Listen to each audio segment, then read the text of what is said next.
চলে গেল, এটা তো কম পাওয়া নয়।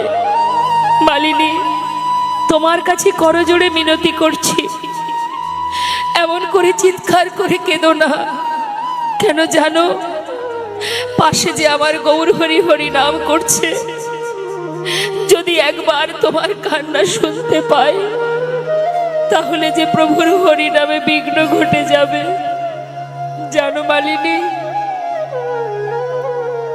প্রভু যদি কষ্ট পায়, প্রভুর যদি হরি নামে বাধা সৃষ্টি হয়, আমি কিন্তু সইতে পারবো না মালিনী, আমি নিষেধ করছি তোমায়। মালিনী বলছি, স্বামী একমাত্র সন্তান প্রাণ হারিয়েছে, মৃত সন্তান আমার কোলে, আর তুমি তার বাবা হয়ে আমাকে কাঁদতে নিষেধ করছো। তুমি কেমন পিতা স্বামী, একটিবার বলে দাও, আমি কি করে নিজেকে ধৈর্য ধরে রাখবো।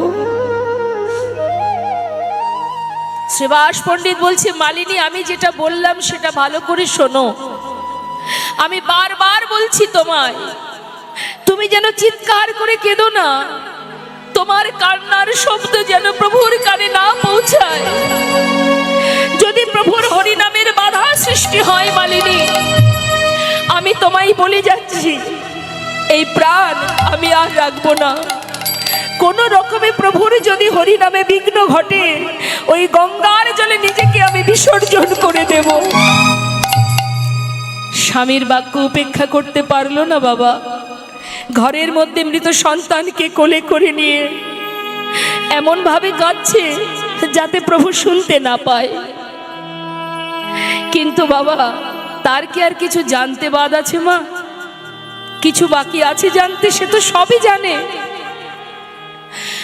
এদিকে শ্রীবাস পণ্ডিত মালিনীকে সান্ত্বনা দিয়ে পাশের ঘরে এসে দেখছে প্রভু হরিনামে মেতে আছে। শ্রীবাস পণ্ডিত চিন্তা করছে, আমাকেও হরিনামে ডুবে থাকতে হবে, না হলে সন্তানের কথা মনে পড়ে যাবে, আর সন্তানের কথা মনে পড়লে আমি নিজেকে স্থির রাখতে পারবো না। তার থেকে যদি হরিনামে আমি মেতে থাকি, তবু তো ভুলে থাকতে পারবো, প্রভুও বুঝতে পারবে না। তাই প্রভু যাতে কোনো রকমে বুঝতে না পারে, তাড়াতাড়ি করে শ্রীবাস পণ্ডিত গৌর হরির সাথে হরি নামে ডুবে আছে। হরে কৃষ্ণ হরে কৃষ্ণ কৃষ্ণ কৃষ্ণ হরে হরে, হরে রাম হরে রাম, রাম রাম হরে হরে। হরে কৃষ্ণ হরে কৃষ্ণ কৃষ্ণ কৃষ্ণ হরে হরে, হরে রাম হরে রাম, রাম রাম হরে হরে। হরে কৃষ্ণ হরে কৃষ্ণ কৃষ্ণ কৃষ্ণ হরে হরে, হরে রাম হরে রাম, রাম রাম হরে হরে। হরে কৃষ্ণ হরে কৃষ্ণ কৃষ্ণ কৃষ্ণ হরে হরে, হরে রাম হরে রাম, রাম রাম হরে হরে। হরে কৃষ্ণ হরে কৃষ্ণ কৃষ্ণ কৃষ্ণ হরে হরে, হরে রাম হরে রাম, রাম রাম হরে হরে। হরে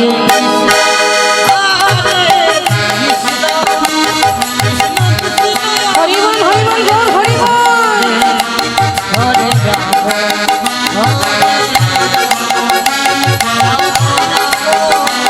হরে হরে কৃষ্ণ হরে কৃষ্ণ কৃষ্ণ কৃষ্ণ হরে হরে, হরে রাম হরে রাম, রাম রাম হরে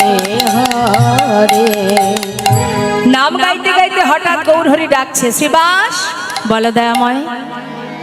শ্রীবাস, আজ আমি তোমার ঘরে হরিনাম করছি বটে, কিন্তু কেন জানি না আজ আমি হরিনাম করে কোনো আনন্দ পাচ্ছি না। কেন বলতে পারো দয়াময়? কেন তুমি আনন্দ পাচ্ছ না? কি হয়েছে তোমার আমাকে বলো। জানি না শ্রীবাস, কেন জানি না আজ আমি হরিনাম করে কোনো সুখ পাচ্ছি না। আচ্ছা শ্রীবাস, এবার জিজ্ঞাসা করছে মা। শ্রীবাস, একটা কথা বলবো? বলো প্রভু। তোমার ঘরে কি কোনো অমঙ্গল হয়েছে? শ্রীবাস পণ্ডিত বলছে, দয়াময় আমার ঘরে? এ তুমি কি বললি দয়াময়? যার ঘরে মঙ্গলময় হরি ভক্তগণকে সঙ্গে লয়ে হরি নাম করে, তার ঘরে কি অমঙ্গল হতে পারে?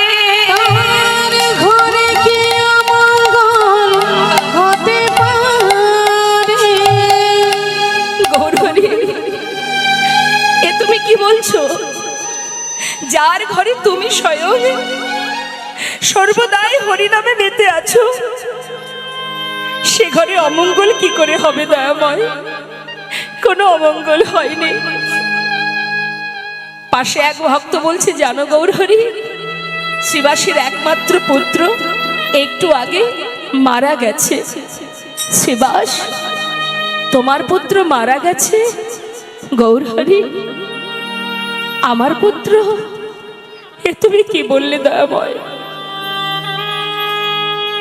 সে আমার কি করে হবে? সে তো তুমি দিয়েছিলে। এ জগতে তুমি ছাড়া আমার আর কেহ নাই। এ জগতে তুমি ছাড়া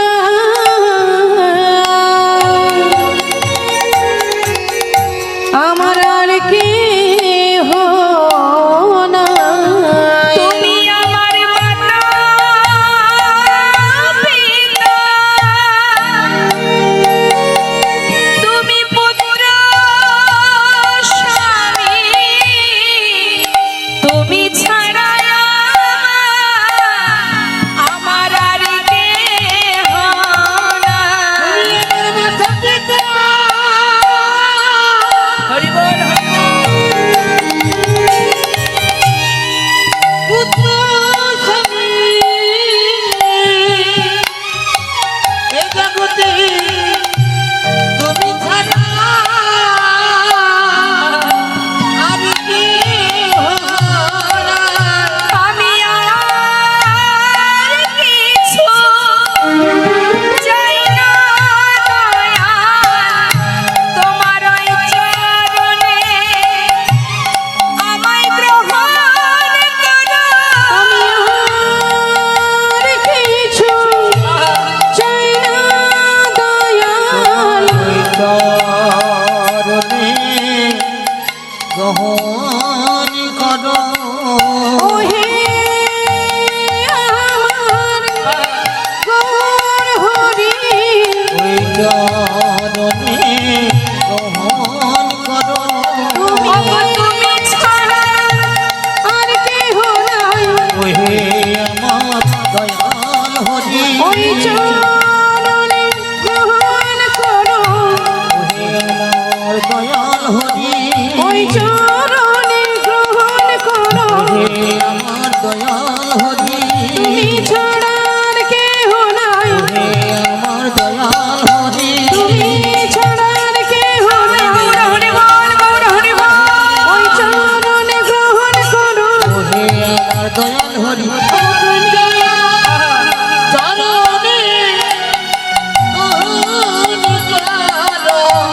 মহাপ্রভু দেরি না করে ধীরে ধীরে সেই মৃত সন্তানের কাছে গিয়ে দাঁড়ালেন মা, আমাদের মতো জীবকে শিক্ষা দেবার জন্য। সেই সন্তানের কাছে গিয়ে ক্ষণিকের জন্য, কিছু সময়ের জন্য, কিঞ্চিত সময়ের জন্য সেই শিশুকে আবার পুনরায় প্রাণ দিয়ে প্রভু জিজ্ঞাসা করলেন, বললেন, বালক, এত তাড়াতাড়ি মা বাবাকে ছেড়ে চলে যাচ্ছিস কেন? সেই শিশুটি বলে উঠলেন, কে কার মাতা কে কার পিতা? তুমি মাতা, তুমি পিতা, তুমি ভাই, তুমি বন্ধু। তাহলে সন্তান যে কথাটা বলল, পিতাও সেই একই কথাই বললেন, তাই তো মা? হ্যাঁ, শ্রীবাস পণ্ডিত কি বললেন? প্রভু তুমি আমার পুত্র, তুমি আমার স্বামী, তুমি আমার সব। সন্তান সেই একই কথা বললেন, তুমি মাতা, তুমি পিতা, তুমি ভাই, তুমি বন্ধু। এইটুকু কথা বলার পর সে আবার প্রাণ হারালো। মালিনী দেবী কাঁদছেন, সন্তান হারিয়েছে, কে আর মা বলে ডাকবে? গৌরহরি বললেন, আজ থেকে আমি তোমার সন্তান, আজ থেকে আমি তোমায় মা বলে ডাকবো। নিতাই গৌরহরি বল। সেই দিন থেকে শ্রীবাস পণ্ডিতের স্ত্রী মালিনীকে গৌরহরি মা বলে ডাকতেন। এক সন্তান হারিয়েছে আর এক সন্তানকে পেয়েছে। তাই মাগো, এই জগৎ মাঝারে আমরা যা কিছু আগলে নিয়ে বসে আছি, জানবেন কাতব কান্তা কস্তে পুত্র সংসারৈবতিব বিচিত্র নলিনী জলগত তরলং তদ্বদ অতিশয় চপল। কেউ কারো নয়।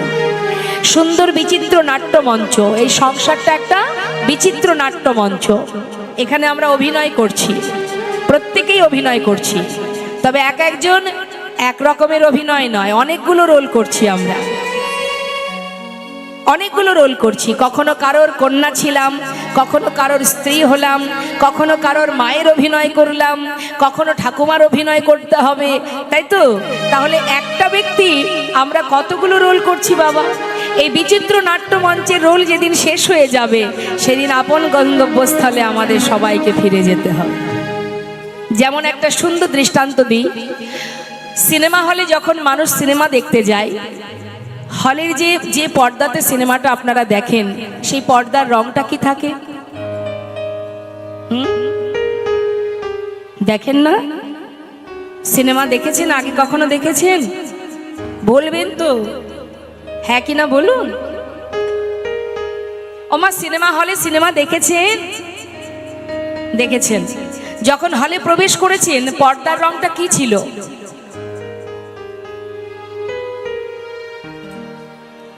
আমি বুঝতে পারছি না যে আমার কথা বুঝতে পারছেন না, বুঝতে পারছেন আমার কথা? আচ্ছা, হাত তুলুন দেখি, কে সিনেমা দেখেছেন? সিনেমা কে দেখেছেন? হাত তুলুন। আচ্ছা বেশ, এবার বাবাদের কাছে জিজ্ঞাসা করি। বাবাদের বলি, বাবা মায়েদেরকে সিনেমা দেখতে নিয়ে যাননি কখনো? না, এটা কিন্তু অন্যায়। দেখাবেন, হ্যাঁ, সিনেমা দেখাবেন। কত ভালো ভালো সিনেমা। কিছুদিন আগে নরসিংহদেবের প্রহ্লাদের জীবন কাহিনী নিয়ে একটা সুন্দর সিনেমা দেখলাম, সবাই দেখেছি আমরা, আপনারা হয়তো দেখেছেন। তা বাবা, পর্দার রংটা কি থাকে? সাদা, তাই না? 3 ঘন্টা আমরা বিচিত্র নাটক দেখি তো মা। 3 ঘন্টা হলের মধ্যে বসে বিচিত্র রং বেরঙের সুন্দর একটা অভিনয়, একটা নাটক আমরা দেখি। সেই সিনেমা দেখতে দেখতে কখনো আমরা এমন গভীরভাবে সেই সিনেমার মধ্যে ডুবে যাই, পাগলের মতো। দেখবেন অনেকে আছে বাবা, ওই সিনেমা দেখতে দেখতে এমনভাবে বিভোর হয়ে যায়, ওই পর্দার বাইরে বসে বসে সেও পাগলের মতো চেয়ারে বসে বকতে থাকে।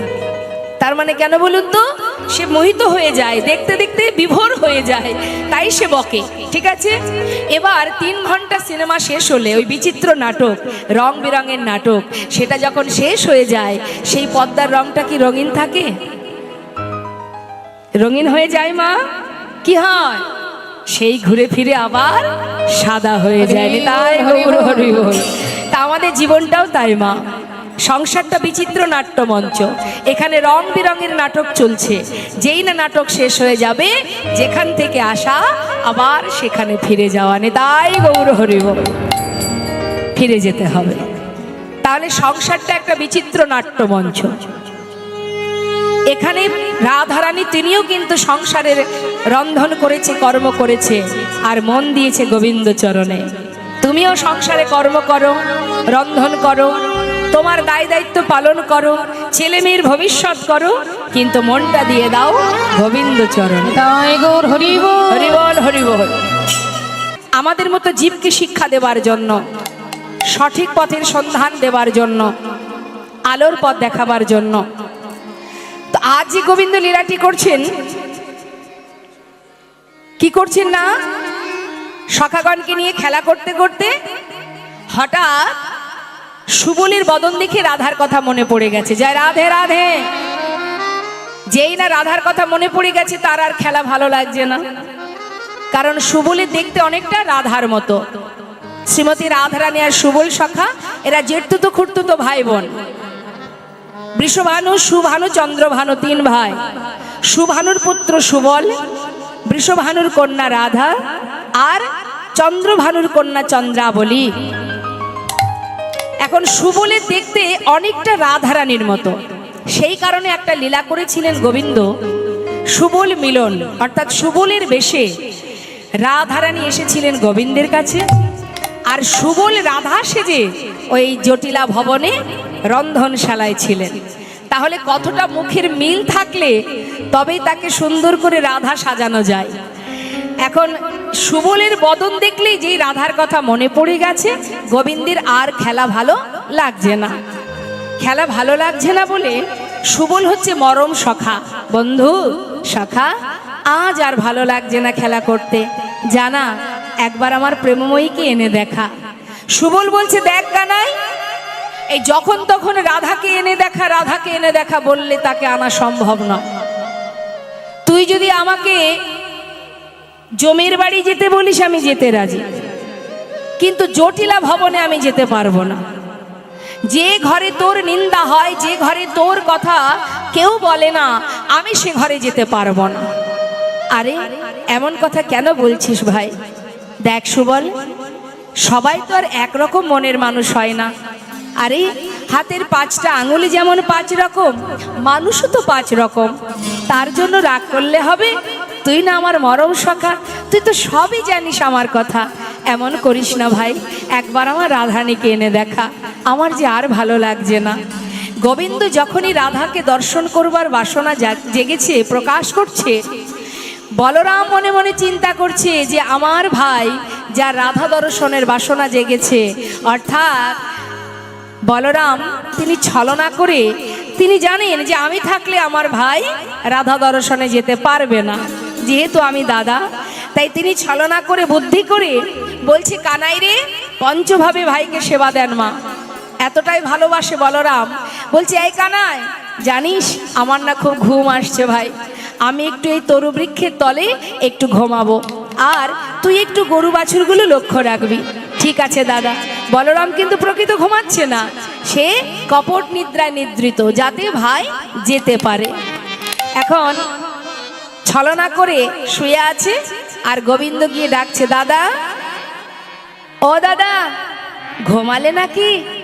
বলরাম ভাবছে সাড়া দিলে ভাই যেতে পারবে না, সাড়া দেওয়া যাবে না। দাদা তুমি কি ঘুমালে? কোনো সাড়া পাচ্ছে না, ভাবছে নিশ্চয়ই দাদা ঘুমিয়ে পড়েছে। অন্যান্য সখাদেরকে বলছে, শোন বন্ধু, আমার দাদা ঘুমিয়ে আছে, আমি একটু চললাম রাধা কুণ্ডে। তবে দাদা ঘুম থেকে উঠে যদি জিজ্ঞাসা করে যে কানাই কোথায় গেছে, দাদাকে যেন মিথ্যা কথা বলিস না। কেন জানিস? আমার দাদা মিথ্যা কথা সহ্য করতে পারে না। তাকে সত্যি কথাটাই বলবি, কিন্তু একটু ঘুরিয়ে বলবি, তাহলে কি হবে? সত্যি কথাটা বলাও হবে, কিন্তু একটু ঘুরিয়ে বলবি। কেমন কি বলবি শিখিয়ে দিচ্ছে। বলছে, শোন, বলরাম শুয়ে আছে মা, আর গোবিন্দ শিখিয়ে দিচ্ছে কি বলবি জানিস? পিয়াস লাগিয়া গিয়াছে কানাই প্রেম সরোবরের কূলে। ওই পিয়াস লাগিয়া গিয়াছে কানাই প্রেম সরোবরের কূলে। ওই পিয়াস লাগিয়া গিয়াছে কানাই প্রেম সরোবরের কূলে।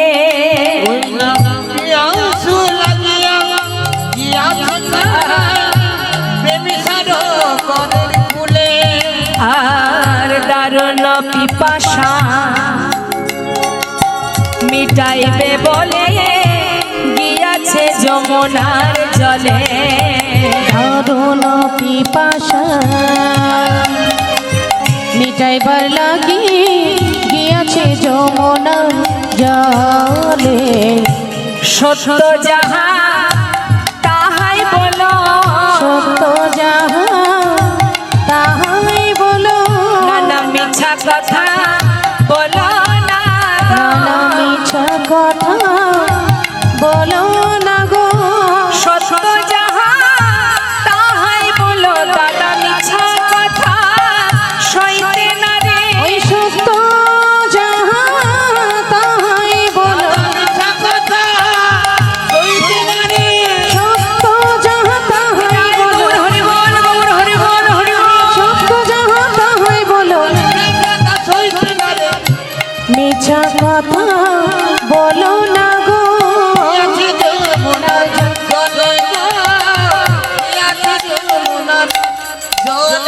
কি বললেন মা? বললেন দাদাকে বলবে পিয়াসু লাগিয়া গিয়াছে কানাই প্রেম সরোবরের কূলে। সত্য কথাটা বলবে, কিন্তু একটু ঘুরিয়ে ঘুরিয়ে বলবে যাতে দাদা বুঝতে না পারে। এদিকে বলরাম তো সবই জানে, কানাই রাধা দর্শনে যাবে। তিনি কপট নিদ্রায় নিদ্রিত। কপট নিদ্রা মানে কি জানেন? জেগে জেগে ঘুমানো যাকে বলে। যদি প্রকৃত কেউ ঘুমায় তাকে 1 থেকে 2 বার কি 3 বার ডাকবেন, সাড়া পাবেন। কিন্তু কেউ যদি জেগে ঘুমায় সারা রাত ধরে ডাকলেও সাড়া পাবেন না, কারণ সে তো জেগে জেগে ঘুমাচ্ছে, সবই জানে সে।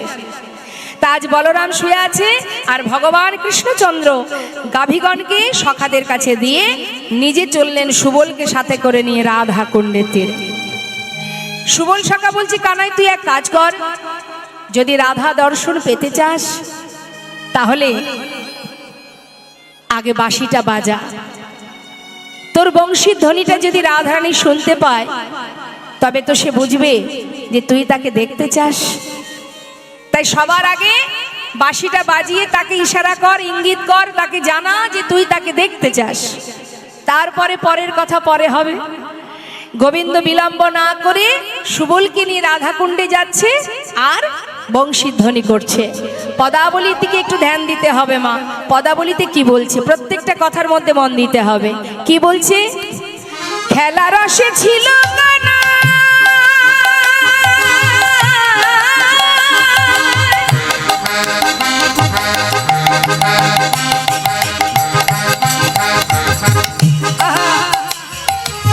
খেলা রসে ছিল কানা সুবলের রসনে, হেন কালে রাধা বদন পড়ে গেল মনে।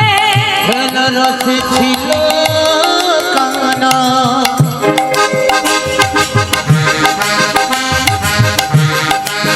ওই দেখো সুবলের রসনে,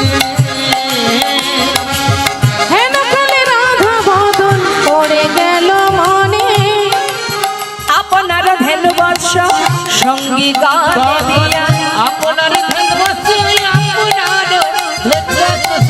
আপনার দিয়া। এই ভাই গরু বাছুরগুলো লক্ষ্য রাখিস কেমন, দেখিস আমি আসি। চললেন রাধা বলে বাজায় বাঁশি ত্রিভঙ্গ হইয়া, রাধা বলে বাজায় বাঁশি ত্রিভঙ্গ হইয়া। রাধা বলে বাজায় বাঁশি ত্রিভঙ্গ হইয়া। একবার রাধে দাও গো দেখা, একবার দেখো দাও গো রাধে, একবার দেখা দাও গো রাধে, একবার দেখো দাও গো রাধে। প্রাণ গোবিন্দর বসে বলে একবার দেখা দাও গো রাধে। গান গোবিন্দের বাঁশি বলে একবার দেখো দাও গো রাধে। রাধা বলে বাজায় বাঁশি ত্রিভঙ্গ হইয়া। রাধা বলে বাজায় বাঁশি ত্রিভঙ্গ হইয়া। আমার বাঁশি তো বাজালেন, শুনলেন কে? যার উদ্দেশ্যে বাজানো হলো, অর্থাৎ প্রেমময়ী রাধারানী। আচ্ছা, রাধারানীর শ্বশুর বাড়ি কোথায় মায়েরা বলুন? বলতে তো হবে, ভুল হোক তাতে সমস্যা নেই, ভুল হলেই ঠিক হবে। রাধারানীর শ্বশুর বাড়ি কোথায়?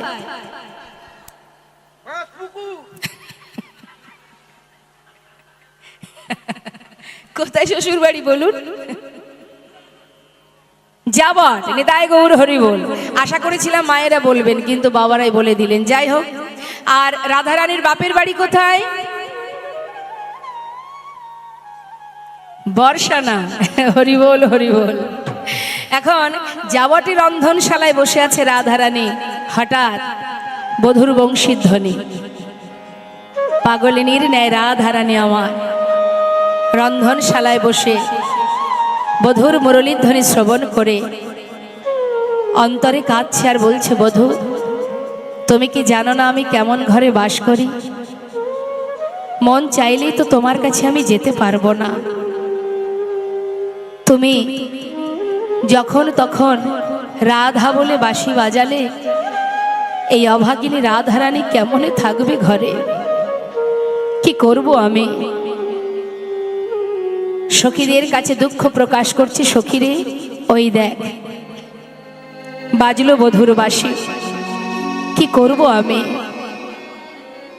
গোবিন্দের হাতের বাঁশি বাজছে মা, রাধা বলে। যার যেমন কান সে তো তেমনই শোনে।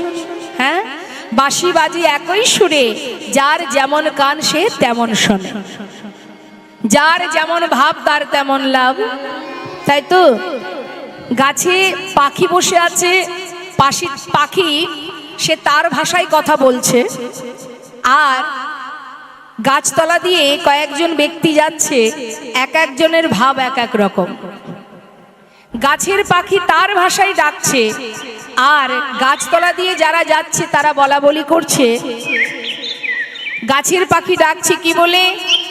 কেউ বলছে হরে কৃষ্ণ রাধা, কেউ কি বলছে, মানে চার বন্ধু যাচ্ছে মা গাছতলা দিয়ে। তার মধ্যে একজন হলো ব্যবসাদার, ব্যবসা করে, একজন সাধু, একজন মুসলমান, আর একজন কুমোর। এখন চার ব্যক্তি যাচ্ছে, তাদের মধ্যে বলা বলি হচ্ছে। বলতো বন্ধু, গাছের পাখি কি বলছে? সাধু বললেন, আমি শুনতে পাচ্ছি ও যেন বলছে হরে কৃষ্ণ রাধা। আর একজন বলছে ধুর, হরে কৃষ্ণ রাধা বলছে না। হ্যাঁ, হরে কৃষ্ণ রাধা বলছে না, কি বলছে তুমিই বলো? পেঁয়াজ রসুন আদা। আর একজন বলছে না রে না, সে কথা বলছে না, তোরা সবাই ভুল বলছিস, আমি ঠিক বলবো। তা বল দেখি, তুই বল কি বলছে। হ্যাঁ,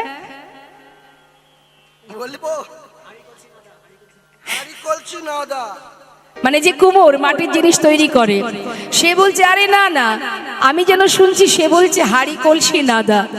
আর আরেকজন যে মুসলমান, সে বলছে আরে দূর, আমার মন বলছে ওই পাখি বলছে আল্লাহ রসুল খোদা নে। তাই যার যেমন ভাব সে তো তেমনই তার লাভ মা, তাই না? কিন্তু সেই পাখি নিজের ভাষায় ডাকছে, আমরা এক একজন এক এক রকম ভাবছি। গোবিন্দ বাঁশি বাজাচ্ছেন রাধা বলে, আর এক একজন এক এক ভাবে শুনছে। এবার আমাদের জানতে হবে কে কি শুনছে। মাতা যশোমতি শোনে, গোবিন্দ বনে বাঁশি বাজাচ্ছে, আর মা ঘরে বসে কি শুনছে? মাতা যশোমতি শোনে, ননি দে মা ননি, ননি দে মা ননি। আর নন্দ শোনে, এই তো বাধায়ানি, এই তো বাধায়ানি। সখা গান শোনে বাঁশি, চল গঠে যায়। আমার রাধা রানী শোনে বাঁশি, একবার ঘাটে এসো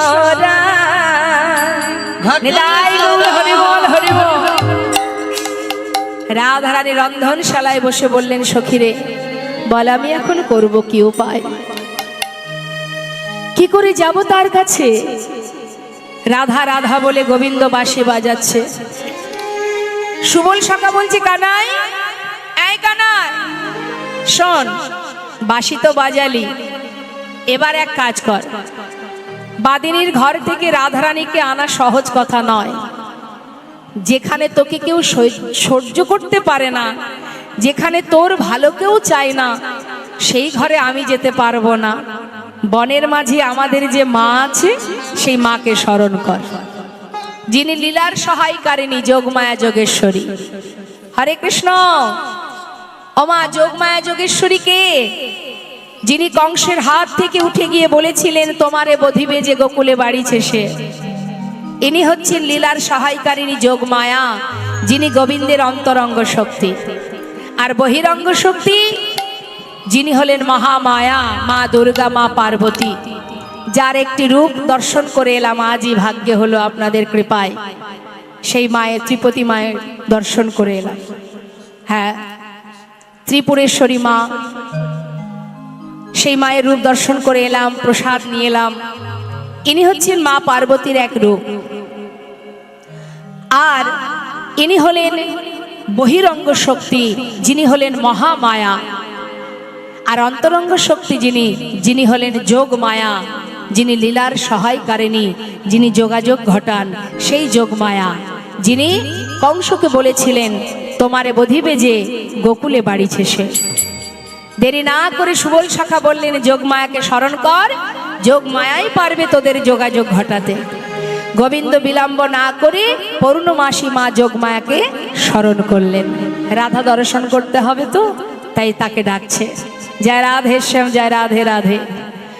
তো আমরা এই সুযোগে একটা মায়ের গান শুনে নিই। কেমন? আজ ভগবান কৃষ্ণচন্দ্র যোগমায়াকে স্মরণ করছে, আমরাও একবার মায়ের স্মরণ করব, সবাই মিলে একসঙ্গে গাইব। কেমন? জয় রাধে।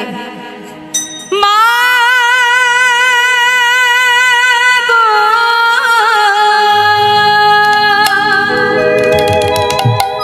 আমার মা গো, বিশ্বরূপিণী তুমি মা, ওগো মা বিশ্বরূপিণী তুমি মা। মা গো,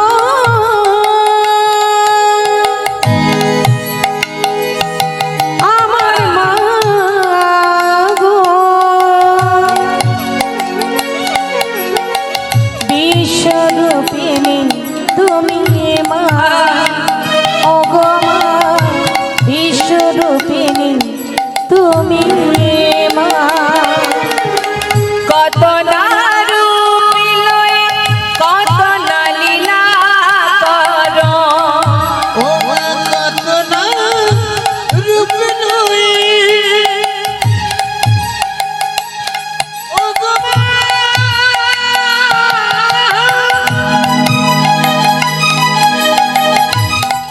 আমার মা গো,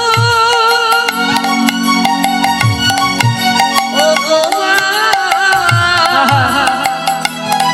ও গো মা। কত না রূপ লয়ে কত না লীলা করো, কত না রূপ লয়ে কত লীলা করো, সকলে তোমার মহিমা মা, বিশ্বরূপিণী তুমি মা। ও গো মা বিশ্বরূপিণী তুমি মা। হরি বল।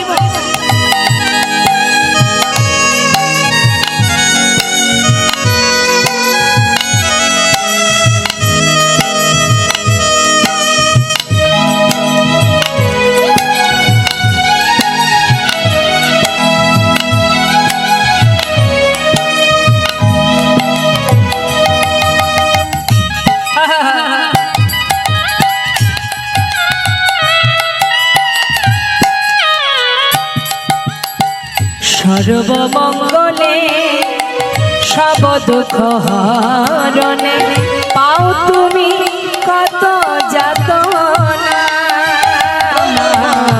সর্বমঙ্গলে সবি দুঃখ হরণে পাও তুমি কত যন্ত্রণা। তুমি যারি কৃপা করে জানো জানিতে পারে, তুমি যাবে কৃপা করে জানা জানিতে ও গো মা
ভগবান কৃষ্ণচন্দ্রের স্মরণে মা যোগমায়া এসে দাঁড়ালেন। হে প্রভু, কেন আমাকে স্মরণ করেছো আমি জানি, রাধা দর্শনের বাসনা জেগেছে তোমার।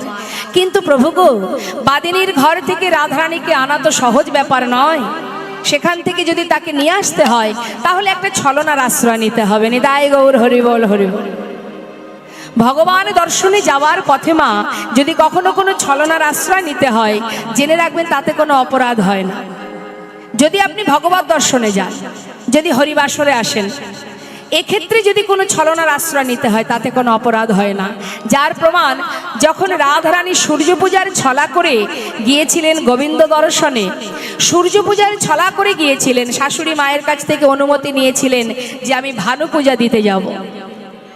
তাহলে সেক্ষেত্রে কিন্তু কোনো অপরাধ হয় না যদি আপনি গোবিন্দ দর্শনে যান, যদি সাধুগুরু বৈষ্ণবের চরণধুলি অঙ্গে মাখতে যান, যদি হরিবাসরে যান, ভগবত কথা শুনতে যান, সেক্ষেত্রে ছলনা করলে অপরাধ নেই। কিন্তু অন্য কোনো ক্ষেত্রে যদি আপনি মিথ্যা কথা বলেন তাতে কিন্তু অপরাধ। তাই আজ ভগবান কৃষ্ণচন্দ্র যেই না তিনি যোগমায়াকে স্মরণ করলেন, মা যোগমায়া বললেন, হে প্রভু, একটা ছলনার আশ্রয় নিতে হবে। কি ছলনা? না, তুমি এখানে দাঁড়িয়ে থাকবে, মঙ্গল ঘট স্থাপন করে দানি সেজে দাঁড়াবে, আর আমি রাধারানীকে মথুরার হাটে দধিদুগ্ধ ঘৃত ঘোল বিক্রি করার ছলা করে যাবর থেকে বাহির করে নিয়ে আসব। পথের ধারে তোমার সঙ্গে তার মিলন হবে। গোবিন্দ আমার দাঁড়িয়ে আছেন দানি সেজে। হরে কৃষ্ণ। গোবিন্দ দাঁড়িয়ে আছে দানি সেজে। দান অনেক রকমের আছে না মা? অন্নদান, বস্ত্রদান আছে তো, রক্তদান, তার মধ্যে শ্রেষ্ঠ দান হরিনামামৃত সুধা দান। নিতাই গৌর হরি বল। এই যে হরিনামামৃত সুধা আপনারা আস্বাদন করছেন, হরিনাম শ্রবণ করছেন, এতে কি হচ্ছে? সমাজের কল্যাণ হচ্ছে, জীবের কল্যাণ হচ্ছে, সকলের মঙ্গল হচ্ছে। আজ আমরা আপনাদের ভালোবাসায়, আপনাদের ডাকে আজ আপনাদের মতো সাধুগুরু বৈষ্ণবের সঙ্গ পেলাম, আজ আপনাদের মতো ভক্ত চরণধুলি লাভ করতে পারলাম, কৃষ্ণ কথা বলার সুযোগ পেলাম। অর্থাৎ উভয়ের মঙ্গল, সকলের মঙ্গল। যারা আয়োজন করেছেন তাদেরও মঙ্গল, যারা শ্রবণ করছেন তাদেরও মঙ্গল। এমন কিছু জগতে করতে হবে যাতে উভয়ের মঙ্গল হয়। যেমন মনে করুন, কেউ বাবা বাজারে দুধ বিক্রি করে, ওমা মন দিয়ে শুনবেন, বাজারে যারা দুধ বিক্রি করে তাদের উপকার হয়, কি হয় তো? হ্যাঁ, দুধ বিক্রি করলে উপকার হয়। আর যারা দুধ কিনে খায় তাদের উপকার হয় না অপকার হয়? উপকার হয়। তাহলে উভয় দিকে মঙ্গল। যে বিক্রি করছে তার উপকার হচ্ছে, যে কিনে খাচ্ছে তার উপকার হচ্ছে। আর যিনি মদ বিক্রি করেন তার কি হয়? উপকার হয় তো নাকি? উপকার হয় না? যে মদ বিক্রি করেন তার তো উপকারই হবে, কিন্তু যিনি কিনে খান তার কি হবে? এমন কিছু করো সমাজে জগতে যাতে সকলের উপকার হয়। হ্যাঁ, সেটা হচ্ছে এই হরিনামামৃত সুধা। হরিনামামৃত সুধা দান করো, হরিনামামৃত সুধা আস্বাদন করো, তাতে সকলের মঙ্গল, জীবের মঙ্গল, সমাজের কল্যাণ। জয় রাধে। তা আজ আমার গোবিন্দ তিনি দানি সেজে দাঁড়িয়েছেন দান নেবেন বলে। হরিবল হরিবল। তা তিনি দান নেবেন, আর মা যোগমায়া গোবিন্দকে দানি সাজিয়ে পথে দাঁড় করিয়ে রেখে এবার যাচ্ছেন যাবটে। হরিবল হরিবল। কিন্তু ছলনাটা কি মা? কি করে বাহির করবে? কিছু না কিছু তো একটা ছলনা করতে হবে। তা মিথ্যে কথাটা কি? না, মথুরার হাটে দধিদুগ্ধ ঘৃত ঘোল বিক্রির ছলনা। তা যাচ্ছে মা যোগমায়া কিভাবে? বৃদ্ধ বড়িমায় সেজে বড় করে একটা ঘোমটা টেনে, হাতে একটা লাঠি নিয়ে গুটি গুটি পায়ে যাচ্ছে, যেখানে উদ্দেশ্য সেইখানে। আর কি বলছে সবাইকে? এখানে কেউ গোয়ালা আছে? ঘোষ আছে? ঘোষ, টাইটেল ঘোষ আছে? গোয়ালা? রাধে রাধে। যাক, একটা শুভ খবর আছে আপনার জন্য। তা কি সেই শুভ খবর? শুনতে পাবে। তোরা কেউ বিকে যাবি, বিকে যাবি, বিকে মানে বিক্রি করতে। তোরা কেউ বিকে যাবি। কে বলছে কথাটা? বড়িমা। ও পাড়ার গোয়ালিনীরা, তোরা কেউ বিকে যাবি গো, বিকে যাবি গো, ও পাড়ার গোয়ালিনীরা।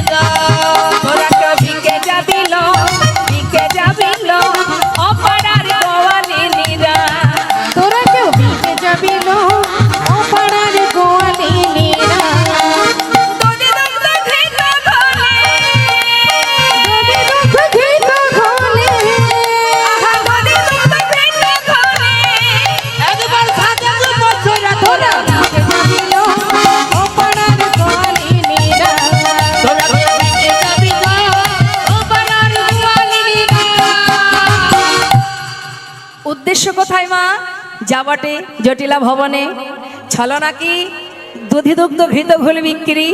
জটিলা ভবনে এসে ডাকছে, জটিলে ও কুটিলে। কে রে? ঘরের মধ্যে মায়ে ঝিয়ে বসে আছে, নাম ধরে ডেকেছে বড়িমায়। কুটিলার একটু মানে বেঁধেছে, এত বড় স্পর্ধা, আমার নাম ধরে ডাকে। আমি বৃন্দাবনের সতী রমণী, আমার মা সতী, আমি সতী, আমাদের নাম ধরে ডাকে, এত বড় সাহস। সতী রমণীকে সম্মান দিতে হয়, এটুকু শিক্ষা কি তার নেই? কার এত বড় সাহস বৃন্দাবনে আমার আর আমার মায়ের নাম ধরে ডাকে? কুটিলা খুব রেগে গেছে। সে কি করেছে বাবা, আজ উচিত শিক্ষা দেবে বলে লম্পে ঝম্পে যাচ্ছে দরজা খুলতে। এবার আমার মায়েদের কাছে জিজ্ঞাসা করব, ওমা কুটিলা কি শুধু বৃন্দাবনেই আছে? মানে বৃন্দাবনেই কুটিলা পাওয়া যায় শুধু? কি বলেন আপনারা? কুটিলা যে শুধু বৃন্দাবনেই পাওয়া যায় তা কিন্তু নয়, কুটিলা ঘরে ঘরে পাওয়া যায়, তাই না? কুটিলমতি যার সেই তো কুটিলা, যে অন্যের ভালো সহ্য করতে পারে না সেই তো কুটিলা। এমন মানুষ ঘরে ঘরে আছে, তাই না? এখন কুটিলা সে লম্পে ঝম্পে যাচ্ছে দরজা খুলতে। যেই না দরজাটা খুলেছে মা, যেভাবে এসেছিল তাকে শাসন করবে, শিক্ষা দেবে, দরজা খুলে বড়িমাইকে দেখে মাথাটা নত করেছে। বড়িমাই বলছে, কিরে ও কুটিলে, সেদিন তোকে হতে দেখলাম, এর মধ্যে এত মান অভিমান বেড়েছে রে তোর, কিরে? বলি ঘরে কি মা আছে? আছে আছে। তুমি ভিতরে এসো বড়িমাই, আমি ভেবেছিলাম অন্য কেউ। এদিকে জটিলা মনে মনে ভাবছে, তাই তো, আমার মেয়ের তো আবার স্বভাব ভালো না, কি জানি বাবা কার সঙ্গে কি ঝগড়া গন্ডগোল বাধায়, ওর তো একেবারে স্বভাব ভালো নয়, যাই আমি একটু দেখে আসি। জটিলা আবার লাঠি হাতে নিয়ে খোঁড়াতে খোঁড়াতে দাঁড়ে এসেছে দরজায়। এসে দেখছে কি কুটিলা আর বড়িমাই যোগমায়া তাদের সঙ্গে কথা হচ্ছে। মা জটিলা তাড়াতাড়ি করে কুটিলার হাতটা ধরেছে। এই কুটিলে, ছি ছি ছি ছি ছি, দিনে দিনে শুধু বয়সটাই বেড়েছে, বুদ্ধির কোনো পরিবর্তন হয়নি। বৃদ্ধ মাকে বাইরে দাঁড় করিয়ে কেউ কথা বলে, ভিতরে এনে তাকে বসতে দে, ছি ছি ছি ছি। মা তুমি কিছু মনে করো না মা, এসো ভিতরে এসো, কি করব বলো? দুদিনও হয়নি স্বামীর সংসারে থাকতে পারলো না, দুদিনের মধ্যে স্বামীকে খেয়ে আমার ঘাড়ে চেপে বসে আছে। নেহাত নিজের পেটের মেয়ে, তাই ফেলে দিতে পারি না, অন্য কেউ হলে ঘরেই রাখতাম না, দূর করে দিতাম। মা কিছু মনে করো না মা, আমার মেয়ের কথায় কিছু মনে করো না, এসো তুমি ভিতরে এসো। ভিতরে গিয়ে বড়িমায় বসেছে পাতা আসনে। কিরে জটিলে, ও জটিলে, বয়স তো কম হয়নি তো, তাজ কবে মরবি শুনি? কি যে বলো না মা, হ্যাঁ মরা কি আর আমার হাতে? তিনি যেদিন নিয়ে যাবে সেদিন চলে যাব। যাক কি শোন, তোদের বাড়িতে এলাম, শুনলাম নাকি আজ মথুরার হাটে দধি দুগ্ধ ঘৃত ঘোল বিক্রি হবে, তাও আবার শুনলাম নাকি ঘোলের দাম ঘিয়ের দরে, মানে ঘিয়ের দরে ঘোল বিক্রি। বর্তমান ঘিয়ের কেজি কত মা? আমার মায়েরা বলুন। মায়েরা ভাবছে মেয়েটা শুধু আমাদের দিকেই প্রশ্ন করে যাচ্ছে, কি সমস্যা, একটু কথা বলতেও দিচ্ছে না। সমস্যা আমার মায়েদেরকে নিয়ে, বাবাদেরকে নিয়ে আমার কোনো সমস্যা নেই। ওমা বলুন, এখন তো মায়েরাই বাজার ঘাট করেন, কি করেন তো আপনারা? তা বলুন বর্তমান ঘিয়ের কেজি কত?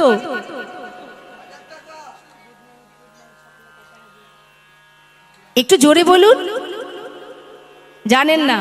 বাবা বলুন। আচ্ছা 700 বা 800 টাকা। 800 দেখালেন তো, ঠিক আছে। 1 কেজি ঘোলের দাম কত হবে? খুব বেশি হলে 100 টাকাই হোক। তা সেই ঘোল যদি ঘিয়ের দরে বিক্রি হয় বাবা, এটা আপনার জন্য অফার। আর দেরি নয়, রাতারাতি ধনী হওয়ার এই সুযোগ।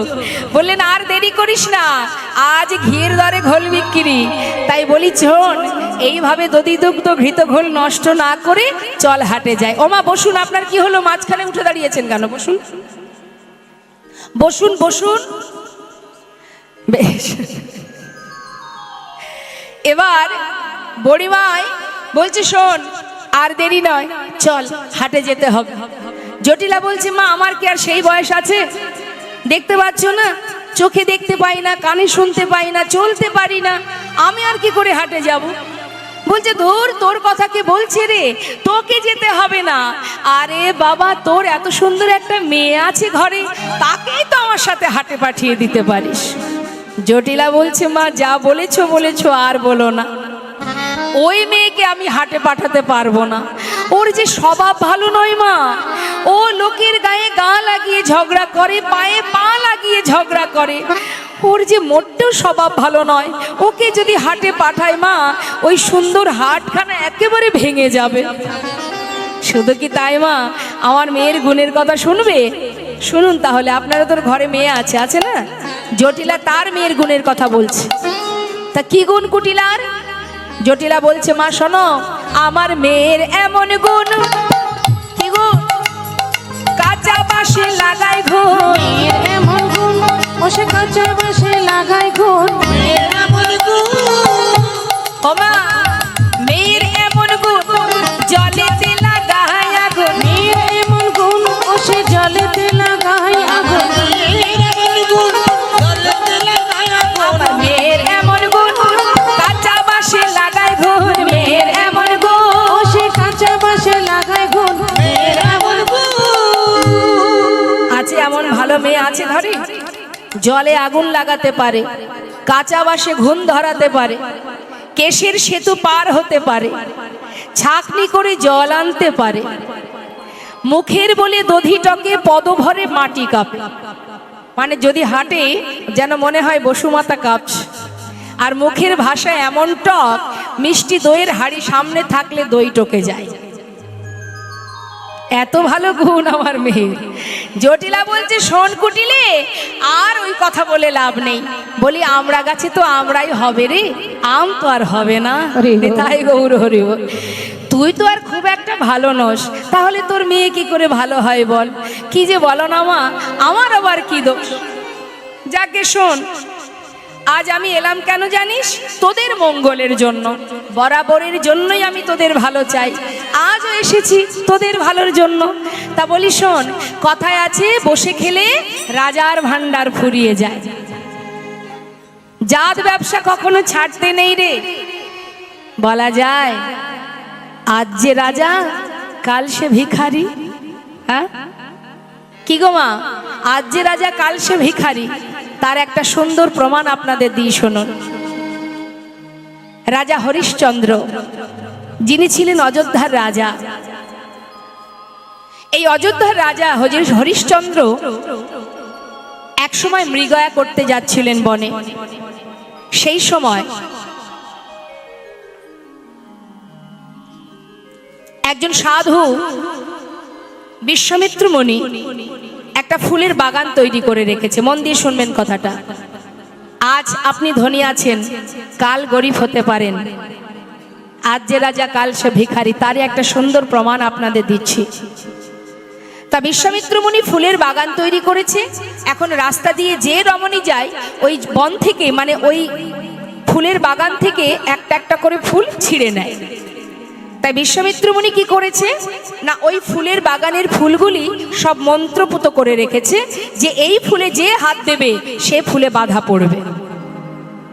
এখন যখন হরিশ্চন্দ্র মৃগয়া করতে যাচ্ছেন, যাবার পথে দেখছে ফুলের মধ্যে রমণী বাধা। তাই নিজের ক্ষমতা দ্বারা, নিজের সাধনার দ্বারা নিজেই সেই সকল রমণীকে সেই বিপদ থেকে মুক্ত করেছিলেন। আর যেই না মুক্ত করেছে, সঙ্গে সঙ্গে খবর চলে গেছে বিশ্বামিত্র মুনির কানে। তিনি দেরি না করে চলে এলেন রাজার কাছে। রাজা হরিশ্চন্দ্র, অযোধ্যার রাজা, হরিশ্চন্দ্রের কাছে এসে বললেন, মহারাজ, আজ আমার অনুমতি ছাড়া, আমার কাছ থেকে না জেনে না শুনে যে কর্ম করা হয়েছে, তার জন্য অপরাধ হয়েছে। নিতাই গৌর হরি। রাজা হরিশ্চন্দ্র বললেন, গুরুদেব, আমার কি বা অপরাধ? আমি রাজা, সকলকে রক্ষা করাই আমার কাজ। আমি শুধুমাত্র কয়েকজনকে মুক্ত করেছি, উদ্ধার করেছি। তবে হ্যাঁ, সেটা আমি আপনার কাছ থেকে অনুমতি না নিয়ে করেছি। তাই এর জন্য যদি কোনো অপরাধ হয়, আপনি আমাকে যে সাজা দেবেন আমি মাথা পেতে গ্রহণ করব। সঙ্গে সঙ্গে বলে উঠলেন, তবে শুনে রাখো, যদি তুমি সাজা নিতেই চাও, তোমার এটাই সাজা, এই যে তোমার রাজত্ব, এই যে রাজ সিংহাসন, এটা আমাকে দান করে দাও। নিতাই গৌর হরি বল। সঙ্গে সঙ্গে রাজা হরিশ্চন্দ্র সিংহাসন পরিত্যাগ করে নিজের পুত্র আর নিজের স্ত্রীকে নিয়ে পথে এসে দাঁড়ালেন, দিয়ে দিলেন গোটা রাজ্য। রাজ্য দান করে দেওয়ার পর বিশ্বমিত্র মুনি বললেন, দান তো করলে, এবার দক্ষিণা দাও। দান হলো, দানের পরে দক্ষিণা দিতে হয়, দক্ষিণা দাও। যখনই বলেছে দক্ষিণা দাও, দক্ষিণা পাবে কোথা থেকে? সবই তো দিয়ে দিয়েছে, কিছুই তো নেই। তখন নিজের স্ত্রী আর নিজের সন্তানকে নিয়ে পথে পথে সবাইকে ডেকে ডেকে বলছে, দাসী আছে দাসী নেবে গো, দাসী আছে দাসী নেবে গো। নিজের স্ত্রী অপরের কাছে বিক্রি করে সেখান থেকে কড়ি নিয়েছিলেন মা। এক সাধু এসে বললেন, আমার ঘরে বিষ্ণু সেবার জন্য দাসীর প্রয়োজন। এই কথা যেই না বলেছে, নিজের স্ত্রী আর নিজের সন্তানকে সেই সাধুর কাছে দিয়ে সেখান থেকে যে কড়ি পেল আর নিজেকে বিক্রি করে দিলেন কাশী ধামে কালু ডোমের কাছে। কালু ডোমের কাছে নিজেকে বিক্রি করে যে কড়ি পেল, সেই 2 কড়ি এক করে দান করে দিলেন দক্ষিণা স্বরূপ। নিজেকে বিক্রি করে দেওয়ার পর ওই শ্মশানে মরা পোড়ানোর কাজ করতে শুরু করলো অযোধ্যার সম্রাট রাজা হরিশ্চন্দ্র। শ্মশানে মরা পোড়ানোর কাজ করছে মা, এত বড় রাজা। এদিকে হঠাৎ তার পুত্র রৈতাস্য এবং তার স্ত্রী শৈবা বিষ্ণু পূজার জন্য বনে গেছে ফুল চয়ন করতে। ফুল তুলতে গিয়ে সর্পদংশনে তার পুত্রের মৃত্যু হয়। যখনই সন্তান মারা গেছে, সেই মৃত সন্তানকে নিয়ে শ্মশানে এসেছে দাহ করবে বলে। শ্মশানে দাহ করতে এসে দেখছে তারই স্বামী শ্মশানে দাহ করা কাজ করছে, মরা পোড়ানোর কাজ করছে। শৈবা কাঁদছে চোখের জলে বুক ভাসিয়ে। রাজা হরিশ্চন্দ্র নিজের পুত্রকে নিয়ে তার যে শেষকৃত্য করবে, দাহ করবে, দাহ করতে গেলে শ্মশানে 16 আনা কড়ি দিতে হয় মা। শ্মশানে হ্যাঁ, পার হতে গেলে 16 আনা কড়ি শ্মশানে দিতে হয়, এটা নিয়ম। এখন শ্মশানে যে 16 আনা কড়ি দেবে, সেই 16 আনা কড়ি পর্যন্ত রাজা হরিশ্চন্দ্রের কাছে নেই। তাই গঙ্গার পাড়ে বসে মৃত সন্তানকে কোলেছে বুকের মধ্যে জড়িয়ে ধরে ওই গঙ্গার ঘাটে বসে বসে কাঁদছে মাধব। চেয়ে দেখো আমি কে? আমি সেই রাজা, যে অযোধ্যার রাজা। এত বড় রাজা হয়েও আজ আমি সর্বহারা। ওগো মাধব, তুমি একবার কৃপা করে আমায় পার করে নাও। চেয়ে দেখো মাধব, আমি সেই রাজা। এমন সাধের রাজ্য ছাড়ি হলাম আমি দিন ভিখারি রে।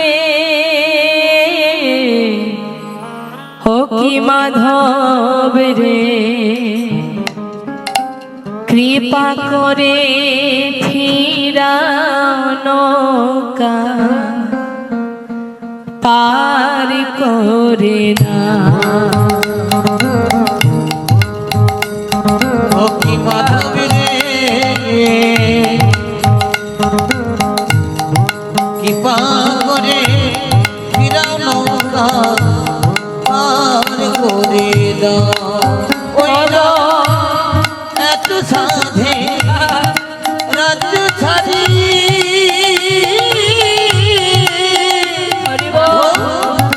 হলাম আমি দিন ভিখারি রে। মাধব রে,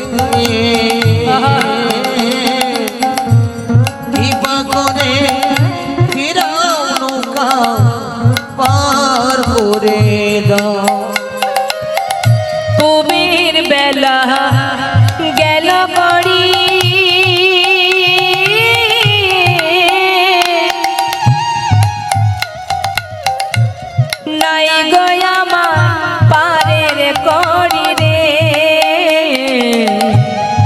ও কি মাধব রে একবার কৃপা করে ফিরাও নৌকা পার করে না। ওই না পুবের বেলা গেল গরি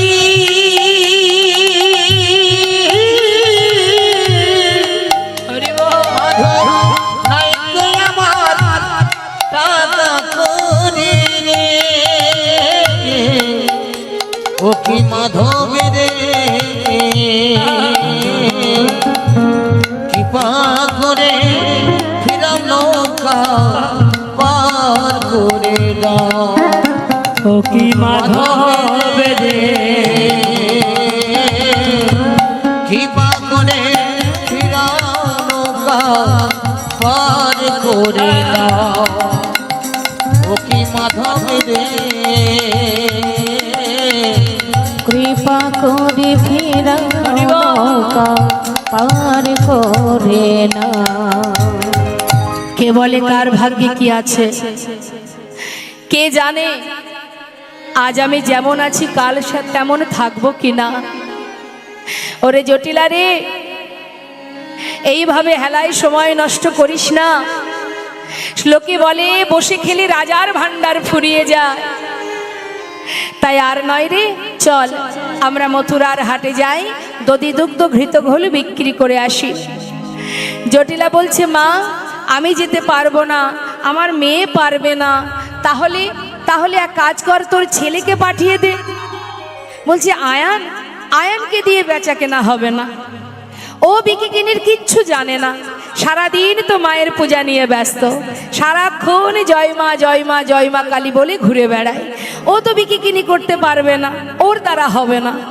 বড়িমায় মনে মনে চিন্তা করছে যা, আরে বাবা আমি তো এই অপেক্ষায় ছিলাম যাতে কেউ যেতে না পারে, এবার আমি যার উদ্দেশ্যে আসা আমি তার কথাটা বলবো। হ্যাঁ রে জটিলে, আয় জটিলে, এই শোন এদিকা। সবার কথা জানতে জানতে একজনের কথা শোনা হলো না। বলি ওই আমাদের নাতনিটা তোর ঘরে বৌমা করে এনেছিস, নাতনিটা কেমন আছে? ভালো আছে? এদিকে আয় শোন। বলি নাতনিটা কথা শোনে, সব শোনে, কাজ দোষ আছে গো, কাজকর্ম সব করে, কিন্তু একটু দোষ আছে।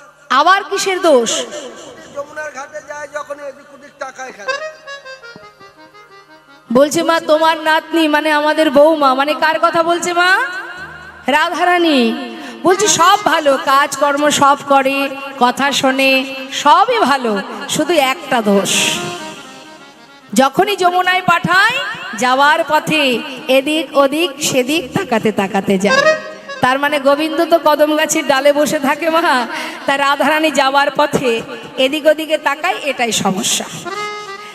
বড়িমাই বলছে আরে বাবা এটা আবার কোনো সমস্যা হলো? শোন একটা কথা বলি, তোরা মায়ে ঝিয়ে যে কাজ করতে পারিসনি একবার ভরসা করে আমার ওপরে ছেড়ে দে। আরে বাবা এইটুকু সমস্যা সমাধানের কোনো অসুবিধা নেই, সামান্য ব্যাপার। শোন আজ বৌমাকে হাটে নিয়ে যাব, তোর ঘরের বৌমাকে মানে আমার নাতনিকে হাটে নিয়ে যাব। হাটে গিয়ে ওই দধি দুগ্ধ ঘৃত ঘোল বিক্রি করবে, কেউ বলবে 100 ঘোল দাও, কেউ বলবে 200 ঘোল দাও, কেউ বলবে 300 ঘোল দাও। ঘোল যখন বিক্রি করবে, আরে বাবা ঘোল বিক্রি করার সময় তো হিসাবের ব্যাপার আছে, কত দিলাম কত নিলাম। যখন মাথাটা ওই ব্যবসার মধ্যে থাকবে, মাথা থেকে কেলে ছোড়াটা কোথায় উড়ে চলে যাবে। তা যা বলেছ মা, কিন্তু মা একটাই শুধু চিন্তা, ওই যে এদিক ওদিকে তাকাতে তাকাতে যায়, বলো দেখি ঘরের লক্ষ্মী ঘরের বউ, লোকে দেখলে বলবে কি? আচ্ছা দাঁড়া দাঁড়া, বলি ও রাজনন্দিনী নাতনি এদিকে এদিকে। এই দেখুন কত সুন্দর, দেখেছেন? ডাকার সাথে সাথে চলে এলো। বাহ বাহ বাহ, হ্যারি নাতনি। বলি ও রাধে, কিরে রায়, তোর শাশুড়ি ননদিনী তোর বিরুদ্ধে একটা কথা বলছে, তুই নাকি কার দিকে তাকাতে তাকাতে পথে যাস। ছি ছি ছি ছি, আরে বাবা এমন কেউ করে? সংসারে কর্ম করবি, শাশুড়ি ননদিনীর কথা শুনবি, মন দিয়ে সংসার করবি। শোন, একটা কথা বলি শোন, এই আজ আমি তোকে হাটে নিয়ে যাব, তা তুই এক কাজ কর, ওই শাশুড়ির পা ছুঁয়ে কথা দে যে আমি তোকে হাটে নিয়ে যাওয়ার পথে কখনো এদিক ওদিক কোনো দিকে তাকাবি না, সোজা তাকাবি। যা, পা ছুঁয়ে কথা দে।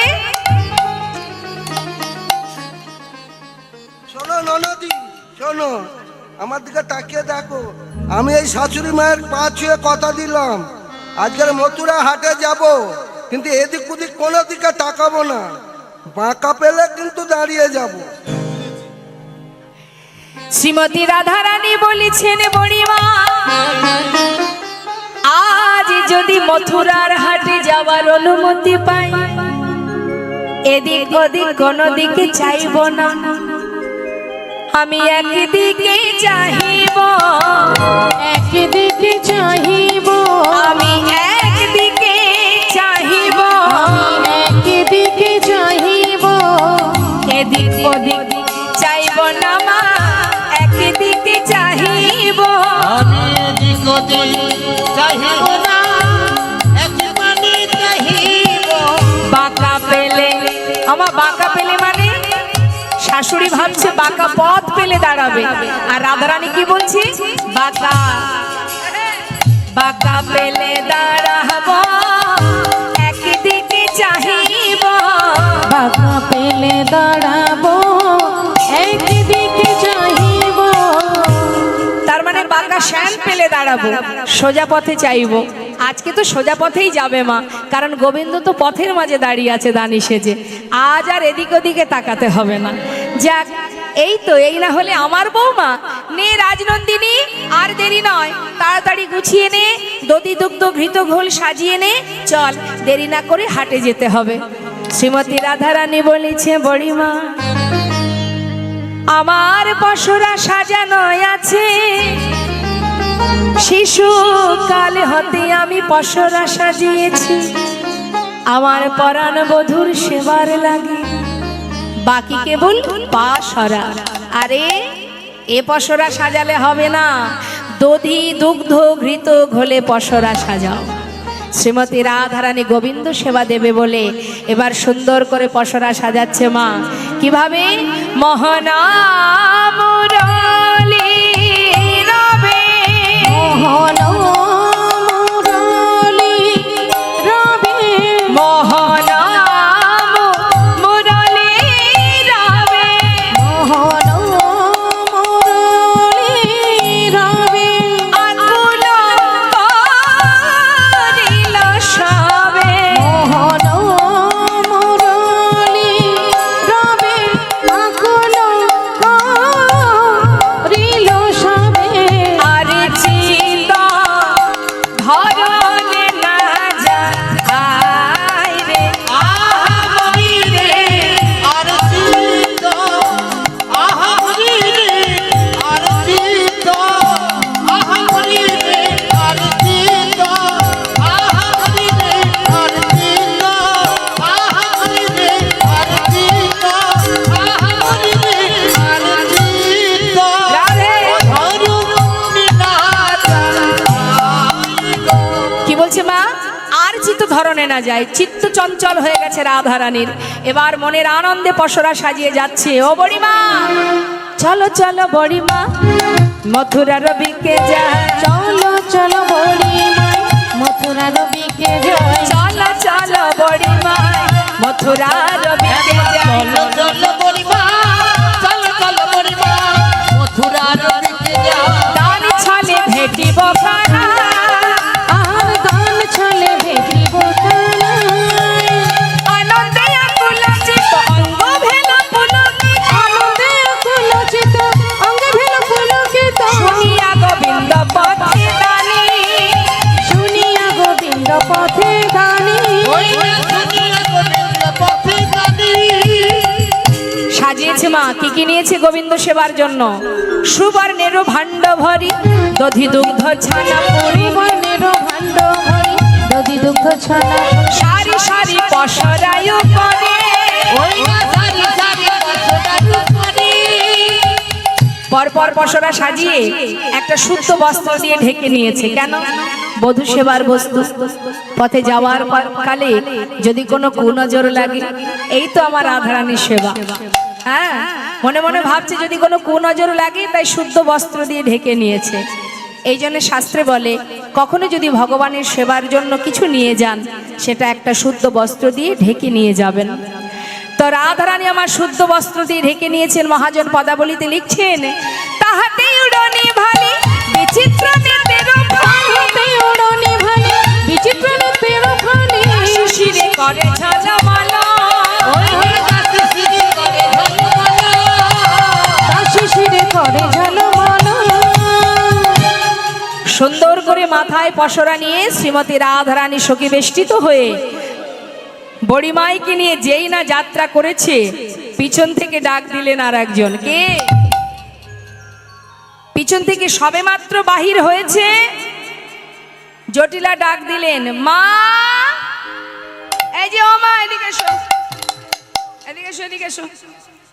যেই না ডেকেছে, বড়িমাই মনে মনে ভাবছে, কি জানি বাবা, ধরা পড়ে গেলাম। মনের মধ্যে চিন্তা হচ্ছে, আমি যে রাধাকে নিয়ে যাচ্ছি গোবিন্দের কাছে, জটিলা কি সেটা বুঝতে পারলো? ভয়ে ভীত ধুর ধুর করে কাঁপছে বাবা। আর এদিকে জটিলা ডাকছে, ও মা, শোনো না মা, বলছি কি, ওই বৌমাকে নিয়ে যাচ্ছ, নিয়ে যাও, কিন্তু একটা কথা আছে মা, সেটা হলো আমার বৌমা যার জন্যে পাগলিনী, হ্যাঁ, যেন তার নামটি করোনা, তার নামটি করোনা, তার নামটি করোনা, তার নামটি করোনা, যে নামে বউ পাগলিনী, তার নামটি করোনা।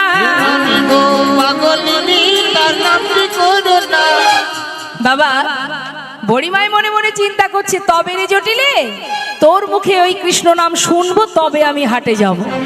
তুই বলবি না, শুধু ইশারা ইঙ্গিতে বোঝাবি, আমি কিছুতে শুনবো না, আগে তোর মুখে শুনবো, তারপরে যাব। বলছে, এই, কার নাম করতে বারণ করছিস রে? কার নাম? ওই ছেলেটা মানে কি, নাম কি তার?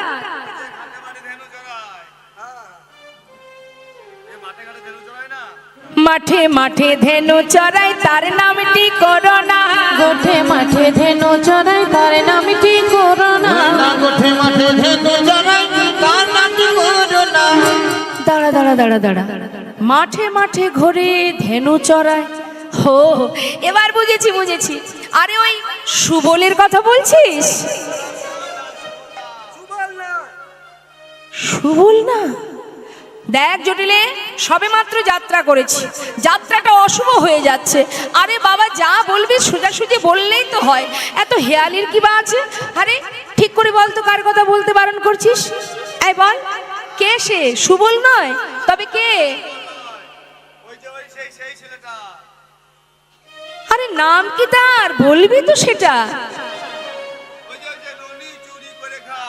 ননি চুরি করে খায়, তার নামটি করোনা, ননি চুরি করে খাই, তার নামটি করোনা, ননি চুরি করে খায়, তার নামটি করোনা, ননি চুরি করে খাই, তার নামটি করোনা।